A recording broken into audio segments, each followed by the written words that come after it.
Hei, salutare toată lumea și bine am găsit la un prim videoclip pe acest canal.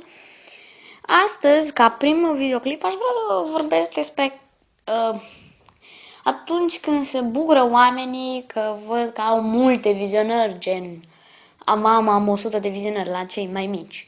Dar știți care e problema? Eu zic să nu vă bucurați așa de mult la vizionări, pentru că poate să intre cineva să-ți vadă videoul, dar să nu-i placă, adică să ai multe vizionări, dar câte vizionări ai să ai și dislike-uri.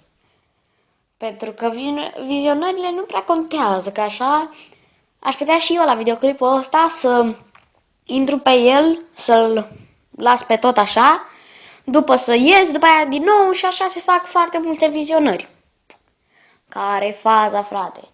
Știi, eu zic să te bucuri la like-uri și la subscriberi, nu la vizionări, că la vizionări nu prea, cum să zic, nu prea ai ce să te bucuri de la vizionările alea.